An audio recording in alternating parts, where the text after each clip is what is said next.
Satkhira press ক্লাবে বহিরাগতদের হামলায় সাংবাদিকরা আহত। প্রেস ব্রিফিংয়ে প্রেস ক্লাবের সাধারণ সম্পাদক আব্দুল বারী। এ ঘটনায় সাতক্ষীরা প্রেস ক্লাবে পুলিশ ও সেনাবাহিনী কঠোর নিরাপত্তায় অবস্থান নিয়েছেন। সাতক্ষীরার প্রতিনিধি খান নাজমুল হুসাইনের তথ্যচিত্রে। ক্লাব পরিচালিত হচ্ছে। আমরা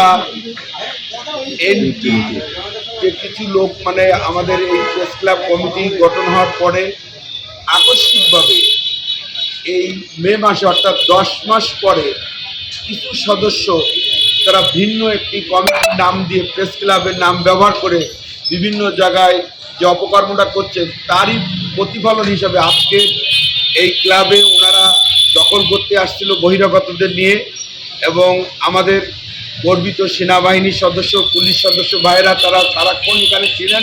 তারা ঘুরে ঘুরে বেড়াচ্ছিলেন এই চতুর্দিকে গাড়ি নিয়ে। আকস্মিকভাবে ওনারা যে একটু গাড়ি নিয়ে দূরে গেছে সেই মুহূর্তে ওনারা এই প্রেস ক্লাবে এসে হামলা করেন, যেটা গোটা দেশে যে আমাদের প্রেস ক্লাবের ভাবমূর্তি খণ্ড হয়েছে। আমাদের প্রায় 10 জন সদস্য আহত হয়েছে। আমরা তীব্র নিন্দা জানাই। আজকের দিনকাল, আমার দেশ, নয়া দিগন্ত, সংগ্রাম এসব পত্রিকার আমরা তাদের কিছু মেম্বার দিয়েছি, সেটায় তারা গোস্বা হয়ে এই ধরনের অপকর্ম করেছেন। এটা কখনোই বরদাস্ত করা হবে না, এবং আমরা প্রশাসনের দৃষ্টি আকর্ষণ করছি যে তারা সকাল থেকেই আমাদের সেনাবাহিনী পুলিশ বাহিনী সহ সবাই গোয়েন্দা সংস্থার লোক এখানে ছিল। যেই একটু তারা দূরে চলে গেছে সেই মুহূর্তে এই সন্ত্রাসী দল অর্থাৎ আমাদের কালাম কল্যাণের মদদে, প্রকাশ্য মদদে আবুল কাসেম আসাদ এবং এই বহিরাগত সন্ত্রাসীরা এই প্রেস ক্লাবে হামলা করেছে, যেটা আপনারা সবাই প্রত্যক্ষ করেছেন। এবং সাতক্ষীরার প্রেস ক্লাবের সম্মানিত সদস্য এবং সাতক্ষীরাবাসী তাদের সেই অপতৎপরতা আমাদের রুখে দিয়েছেন এবং তারা এখান থেকে পালিয়ে যেতে বাধ্য হয়েছেন।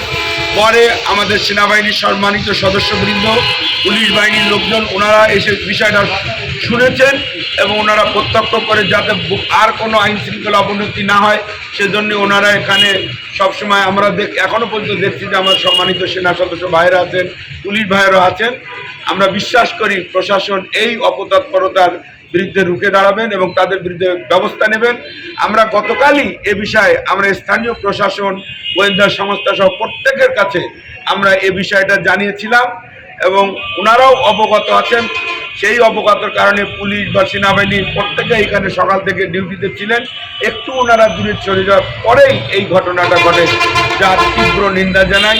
এবং এই যারা এই কাজটা করে ইতিপূর্বেও তারা এই ধরনের কাজ এখানে করেছেন, ভবিষ্যতে যাতে না করতে পারে সেই ব্যাপারে স্থানীয় প্রশাসন ব্যবস্থা নেবেন এবং এদের প্রত্যেকের সম্পর্কে খোঁজ নেবেন। সাতক্ষীরার বিভিন্ন ঘটনায় এদের নানা ধরনের হাত আছে, যেটা আমরা সাতক্ষীরা সাংবাদিক সমাজ ও সাতক্ষীরা পার্টি জানে, এবং ওনারা তদন্ত করলে এ ব্যাপারে পরিষ্কার হবেন।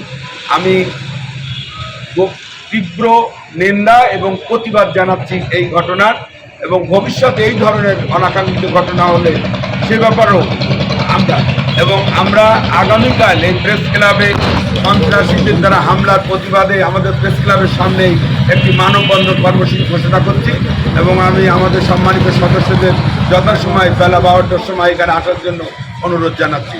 আপনারা সবাই ভালো থাকেন, সুন্দর থাকেন, এবং প্রকৃত ঘটনায় আপনারা তুলে ধরার জন্য আপনাদের কাছে যত্ন আহ্বান জানাচ্ছি। সকলকে ধন্যবাদ।